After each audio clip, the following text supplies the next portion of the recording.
Hello everybody, welcome to the Wizards of Winterhold mod. Now, people have been talking to me about law, this not being law friendly, right, and whatever else, but I've heard that before, right? I've heard people on the forums criticise other mods I've made as not being law friendly, and I happen to know most of those people don't know any law.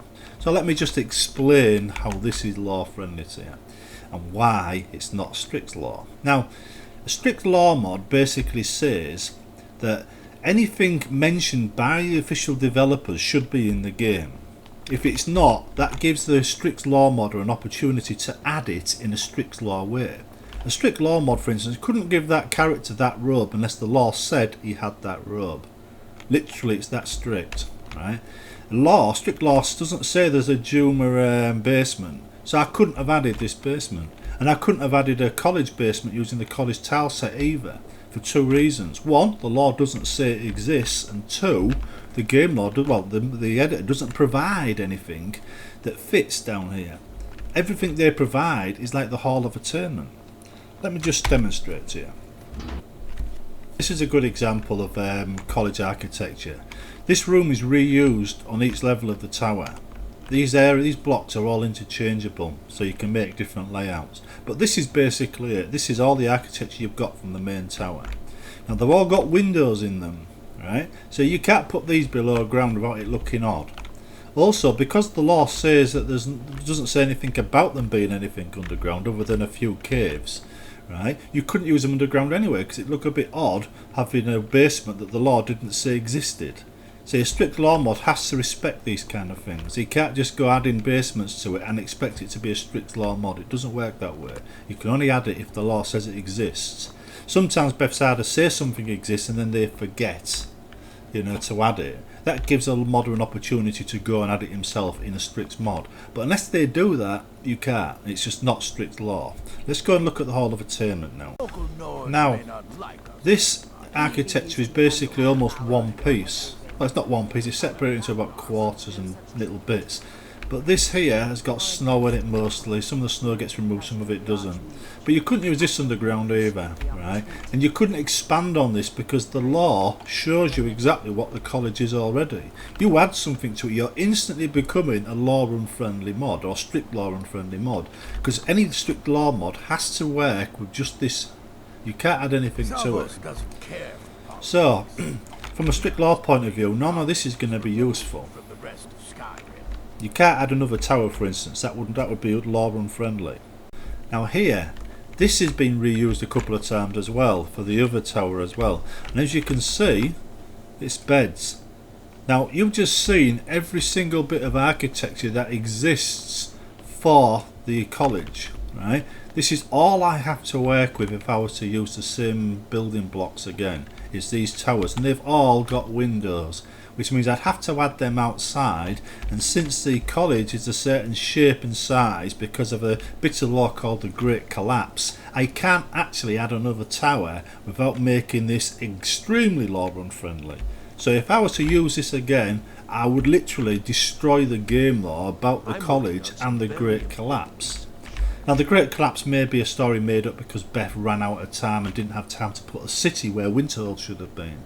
But it's still law, it made it into the game, so I've got to respect that. I can't just take this tower and add it anywhere. So we've established a strict law mod stops us from adding anything that the game law doesn't say exists. Which means this mod is not a strict law mod, because this adds a basement below the college which no law says exists. Now if we look at this basement here, this is a Juma basement basically. This is a Juma area, clearly built by the Juma, clearly stripped clean by the mages over centuries or thousands of years. Now the Juma are known to have buildings below ground, so this is law friendly. This being underground fits the game law. There's nothing here that says this is wrong. Now the fact that it's not any other architecture is also law friendly. For instance, if I used say Whiterun's tile set down here, but they don't have anything underground either, that wouldn't be law friendly. If I use Solitude's stuff down here, that wouldn't be law friendly, because neither of them are known to have stuff down below ground, right? Whereas the Juma they do. People all know this. So when you look at this, you're seeing a bit of game lore reinterpreted.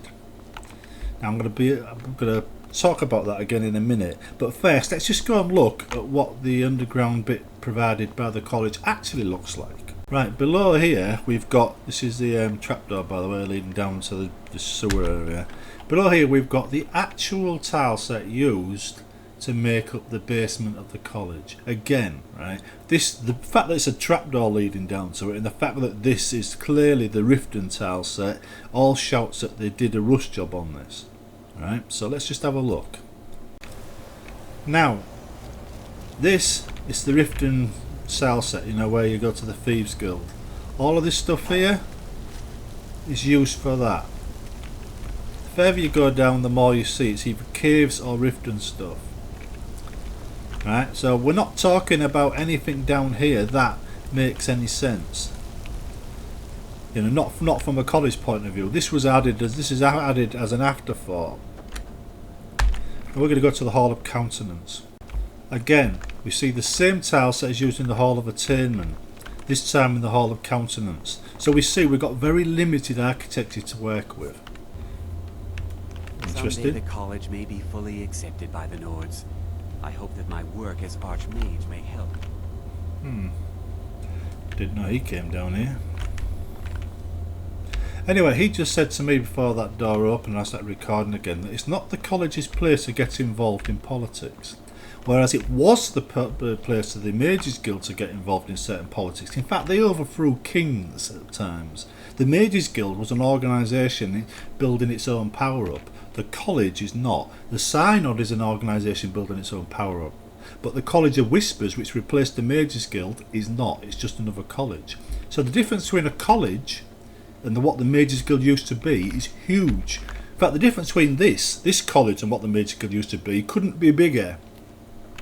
People are confusing the college here with the Mages Guild, and it is not the Mages Guild and never will be. The Mages Guild was an organisation set up by Venus. It established the schools of magic to help teach peasants magic. It would teach anybody magic, whereas the Psychic Order and most other colleges in Tamriel wouldn't. They refused entry to people that didn't have natural magic abilities. So unless you could prove you were good with magic to start off with, you'd never get taught at any college outside of the Mages Guild. There are massive differences in the game lore, how it describes the different colleges and everything else. Now when you've got to do a test to get into this college, that matches exactly the sort of descriptions we hear about from the Psychic Order and what they did. When you hear the rumour talking about how each college keeps its secrets, that comes from the On Oblivion book, when they're talking about the summoning pit, which I'll show you in a minute, and other things that the Psychic Order had, which they basically didn't want to share with the Mages Guild or anybody else. It's all based on game lore. This fact that Doom are built underground, and the fact that this is underground, that fits with the game lore as well. The Falmer, who also lived underground with the Doom, becoming their slaves after being defeated above ground by the Nords when they were called the Snow Elves. So when the Snow Elves got defeated and they came below ground and became slaves, they eventually revolted against the Doom and disappeared. They didn't go above ground. They didn't stay in the Doom cities. Where did they go? They went in tunnels and other routes underground and fled the Doom and then started a war. Well, the Deep Roads in this mod says all these areas you've seen down here, these are all basically it's that story being played out.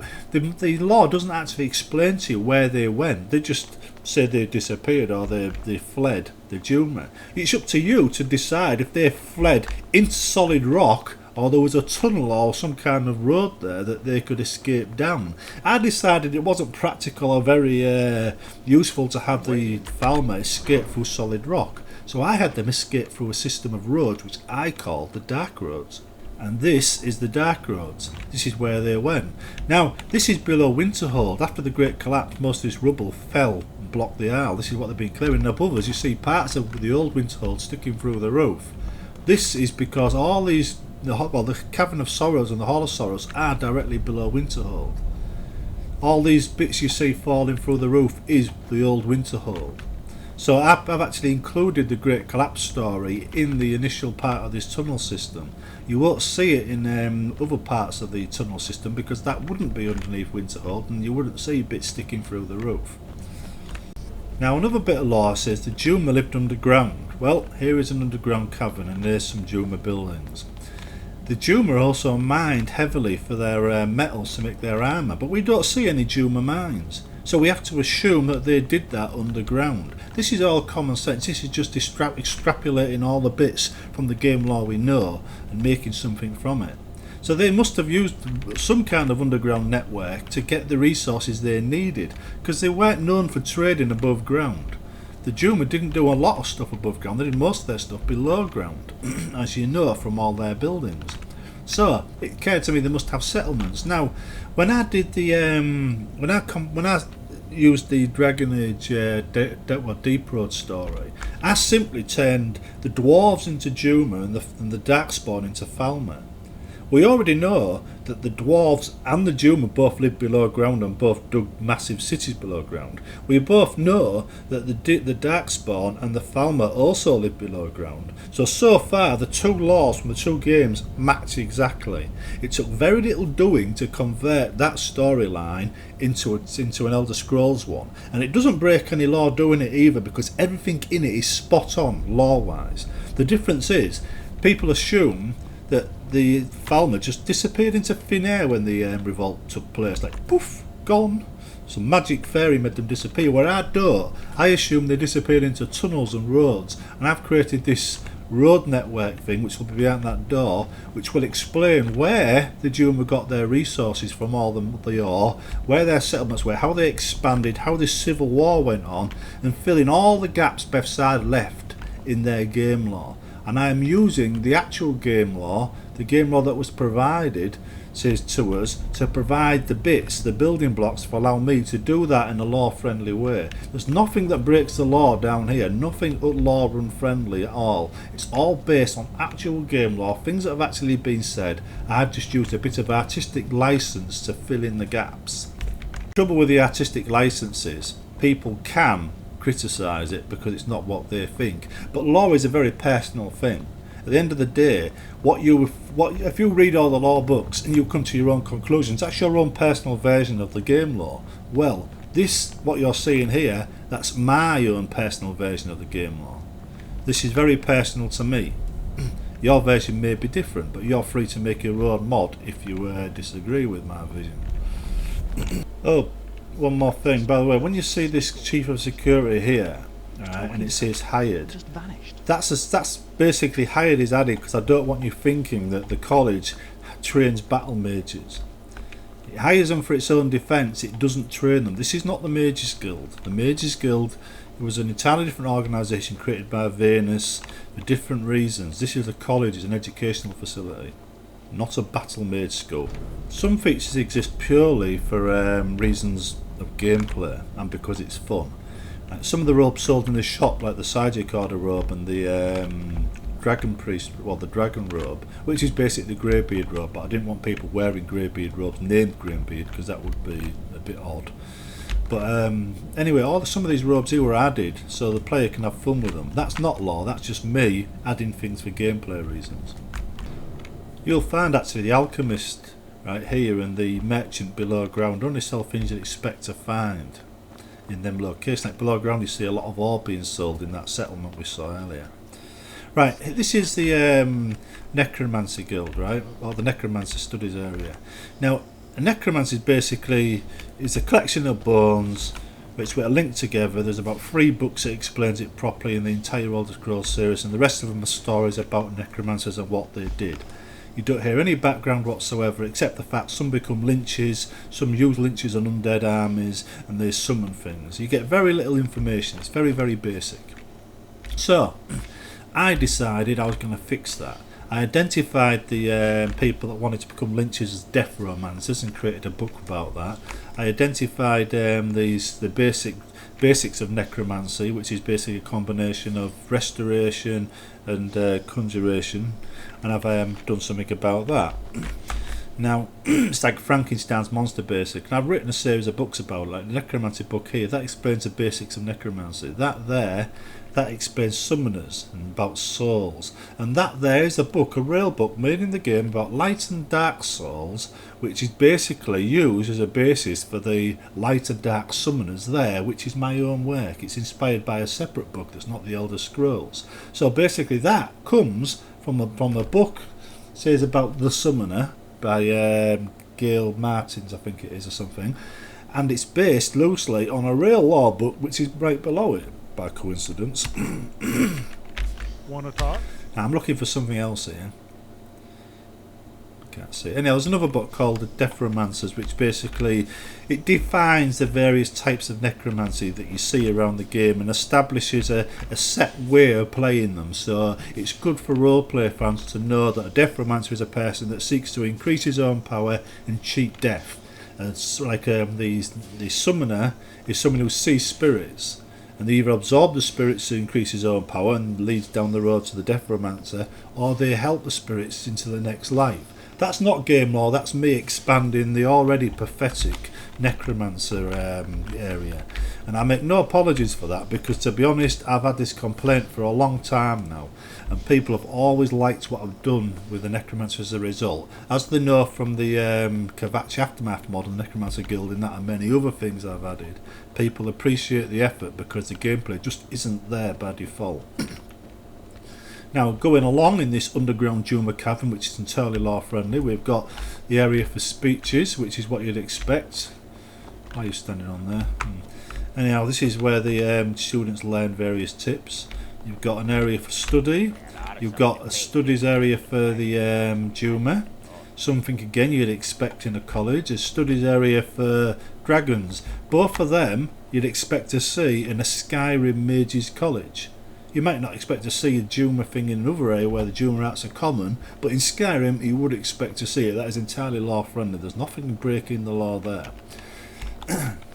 If we go down here, we come to the only bit of Necromancer law that exists in Skyrim, and that is you can conjure up Greetings. undead. How are you? That's the Necromancer game right there. Ooh, conjure me a skeleton. You do that, there you go, you've just become an expert Necromancer. Well, I don't agree with that. I think that's wrong. I think that is bad. I've done something about it. Like it or lump it, that's the intention of this mod, is to fix these things. Again, we've got Daedric Studies, which just happen to be Conjuration. Again, so why do we need two Conjuration guys? Why do we need a Daedric conjurer and an undead conjurer? It's the same thing. Look, let's have a look at gander, shall we? Conjuration, here we are. It is the school of conjuration. It's got a Daedric symbol on it. One side is a... Oh, look at that. They've got a summoner there, look. Actually, I never noticed that before. But the summoner there refers to the Daedric stuff. But as you can see, the word summoner is mentioned in the game, so it's law. So my summoner thing isn't so law and friendly after all, even though it wasn't actually intended to be any law, based on any law. Anyhow, on one side you've got undead, on the other side you've got Daedric stuff. Right, that is your sum total of Daedra and Necromancer law. If you like restricting yourself to that, brilliant. I don't, so I'm expanding on that, right? That's the objective of this mod. That's why this mod is the way it is. Now, everything about this mod, even the lines said by these people, which may not sound very law friendly to you, are based on law, are based on elements from books and other things I've seen in the game. A lot of the stuff that's going to be going into this mod will be expanding on the law, not changing it, but expanding on it. It'd be using what law exists, like this pit, for instance. I think it's on Oblivion describes a summoning pit that needs to be summoned. It needs to summon Daedra, right, safely. 2 guards there and there to kill off anything that gets out of control. You'd get the mage would come down here, step inside here. Right, close the gate behind him and summon something, and if he lost control of it, the mages up there would kill the thing before it got a chance to kill the mage. That is basic game law.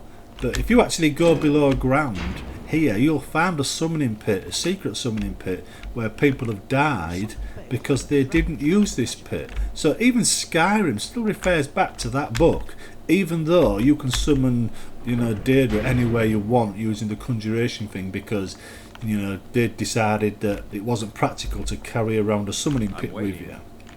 So you've got Bethesda doing things for gameplay reasons when they offer you spells to summon up Daedra, and then you've got the law side of summoning, which is that pit right there. That's what the law says you should be using to summon anything. Not a spell in the middle of Skyrim, but a pit just like that, with guards just like that, and walls like this all the way around. That's game law for you folks. And that's the difference between game law and Bethesda doing things for gameplay reasons. Just as I've been doing in my mod for gameplay reasons, they've done it for their game as well by default. There's nothing bad, unusual about that. That is just the way things are. Sometimes you've got to make certain sacrifices. Anyway, that there is a law-based tour of this mod. Right? I'm hoping now you'll understand that this level here, the start of the Dark Roads, right, is just a way of introducing the Juma architecture early on. So when you start exploring the Dark Roads and you see it's Juma most of the way with caves coming off it occasionally, right, you'll understand that this is an extension of the Juma law, the Juma and the Falmer Civil War, and it isn't unusual to find Juma below ground. And it isn't unusual to find tunnels between them or roads between them because they had to do something. There's no mention of Juma merchants travelling above ground. There's no mention of the Falmer escaping above ground. There must have been something below ground that allowed them to communicate and move between cities. I do a lot of studying of the game law for my mods usually, and I used that in my mods. But when I did this one, I decided not to make a strict law mod, but to use all the pieces of law to make a story that would be both interesting and law friendly. So this is not a strict law mod and never will be. It's not intended to be a strict law mod. It doesn't allow itself to be restricted by strict law guidelines. But it does use law. It doesn't break law. It doesn't contradict law. It uses law for everything it does. It supports the law. If you're a law fan, you should recognise many of the aspects in this mod as being law, and you should also know the parts that aren't law that I've made up. But the parts that I've made up are not breaches of the game law either. In fact, just because a certain sword isn't mentioned in the Great Tome of the Elder Scrolls lore doesn't mean it's unlawful to make that sword, because there were other swords in the game, so having a sword that's a special sword added to the game does not make that sword law unfriendly. Well, this is exactly the same example. Juma ruins exist underground. This is underground. This is how it works. You think about that, right? Because law requires a great deal of study. It's not enough just to turn up on a forum and go, that's not law friendly. You've got to know what you're talking about. And in law is a very personal thing. People draw their own conclusions. And if you want an example of that, just look up the origins of gods in the Elder Scrolls universe. There's a book in the game, Mythology or something, I can't remember the name of it. It describes 3 different versions of how the gods came into being. Right? 3 different versions. Each one of them contradicts the other. And that is official law for you. 3 versions that contradict each other. You pick one, you believe one, you disbelieve the others. That's how law works. And that's how you should be thinking about it. But just remember, this is my version of the law. This is my interpretation of the law. This is my attempt to fill in the gaps of the law. This is my personal view of the law.